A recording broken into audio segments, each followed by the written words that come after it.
Sawubona mfundi and welcome back to Edufunda with your teacher Omacele. Guys, I am so excited to be back with you. I hope you are as excited as I am for the new year. Ngiyazi ukuthi last year besinezifiso eziningi ebesifuna ukuyifeza kodwa ezinye zazo azange zisafezeka, but then ngiyathemba futhi ngiyakholwa ukuthi mhlambe kulo nyaka kuzokwenzeka. Kuningi ngiyazi ukuthi besifuna ukwenza, besifuna nokuthi sithephe into other subjects, but then azange sisakhona ngenxa yani yesikhathi. As all of you, actually most of you know ukuthi I also have a full-time job and I also have a family to take care of. So isikhathi, it's not something that is always there, but I am trying my best. Even this year I'm going to be giving my best and trying my best ukuthi ngibe nani futhi sizothi nakulezi incwadi kade sesiyifundile siphinde sichubeke la kusalele khona emuva. Nje guys, I'm so excited and I would like to say congratulations to the class of 2025. Guys, ngiwabonile ama messages wenu nibhala ukuthi niphasile and appreciating me and this channel. Guys, I am so excited for you. Congratulations, and I appreciate you guys the same way that you guys appreciate me. I also appreciate you.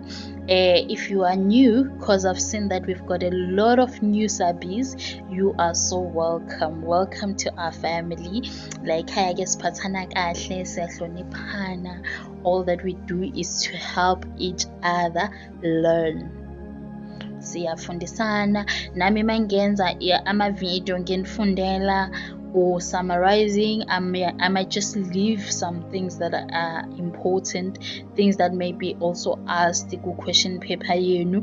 I really get happy, I really get excited when I see you guys mentioning some of those things. Kuthi hayibo lapha mem yazi ukhohliwe ukhohlwe ukumenshina into ukuthi, and you find that that thing is also important. So yeah, 2026, it's the beginning of the year and we are planting, guys. We are all planting. It doesn't matter which level of life you are on. Kodwa nje sonke siyazimisela amacala onyaka. So I hope we all have the same attitude yokuthi now we are planting, because at the end of the year sonke sifuna ukuvuna.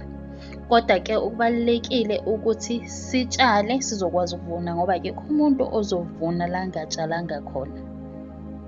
Akekho umuntu ozovuna la angatshalanga khona. That you must hear and understand. So you start now. As early as it is, you start now.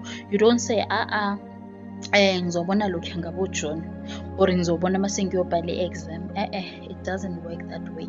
You start now so that whatever that you are planting izokwazi ukukhula, ihambe through all the process, all the stages zokukhula. Ungacabangi nje ukuthi uzoplanta namhlanje kusasa usuyavuna. Cha, akusebenzi kanjalo. Umthetho wemvelo awuvumi. So yeah, engakusho nje kuwe mfundi, especially to abantwana abenza umatriculate no matric this year, mntanami, nothing is worth your time more than your books. Did you hear that? Nothing is worth your time more than your books. Friends, they can wait. Friends can wait, because ikanje lento empilweni sicala sonke ne. It's like a race. When we all start, we start together, but along the way abanye bayasala, and angifuni ukuthi mangabe usala endleleni bese uba nomuntu ozofanele umblame besides yourself. So that's why I am here to tell you ukuthi any other thing can wait. Concentrate on your books and you're gonna see it's all gonna be worth it all at the end of the day.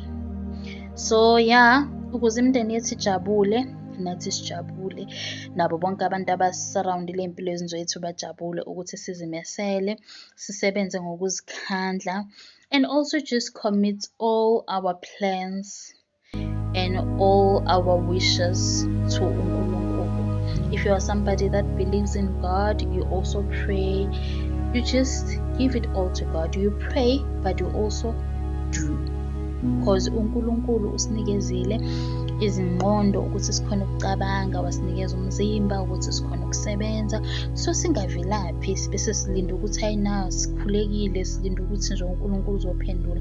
No, the very same God gave us the capabilities ukuthi sikwazi ukwenza izinto. noNkulunkulu akazwani nevila.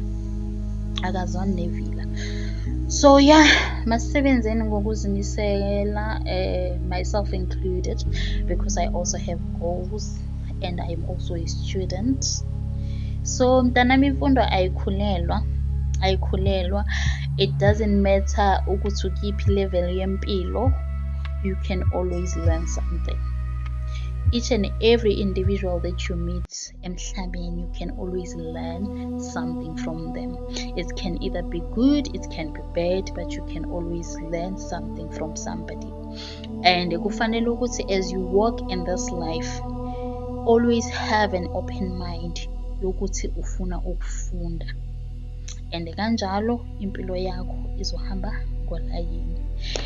Yeah, I've been just rambling a lot on this video, but yeah, welcome back. And yeah, masiqaleni sisebenzeni. Engizokwenza the next video here, it's gonna be me continuing with incwadi yethu esibhizi ngayo uBhuku lwaManqe. Sizofundisa hluko lapho bese siphinde futhi siya-summarize. Okay, another thing that we're gonna be doing this year, on the comment section you are allowed ukuthi ungafaka umbuzo wakho.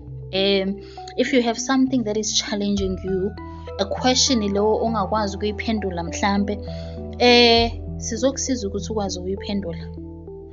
Ngizokwenza ama-video mhlambe ngiyahlaziya or nginenzela isizinda or nginenzela udweshu. Kodwa nje ngingajabulela ukuthi nizwe ukuthi nina njengabafundi ikuphi la nithola khona ninenselela ninga-understand khona. And also ningasizana ninodwa lapho ku-comment section. If mina ngithe ngi-summarize kuba khona something that is of importance engishiyile, wena njengomfundi mawubhizi ulalele kuma-audio wabona ukuthi angimentionanga ku-summary, ungabhala lapha ngezansi. You are not just doing it for yourself, but you are helping another learner, because silana ukuthi sizokhulisana, sizosizana. Nami vele angeke ngize ngikwenze konke ngingedwana. So I also need you guys to be active, engage and help each other. And if we angazi you've been here, even myself, I'm always willing to learn. If ngibile nephutha, I really appreciate. I remember there was one of the students la bengibizi khona ngenza summary. I think I mixed the names, mangikhuluma ngabadlali ekade besendabeni. Then wabuya wangicorrect. What I did with that comment, I took it and I pinned it for wonke umuntu ozoza emavidweni ami okuleyo video uyoyithola leyo comment yalo mntwana lo angilungisa khona, ngoba lokho akasizanga just mina but usize nawe wena omusha, usuze nawe kade unganakanga ukuthi kunephutha likhona. So yeah, it was just to welcome you back. So masiqhubekeni sisebenzeni until we meet next time. Bye.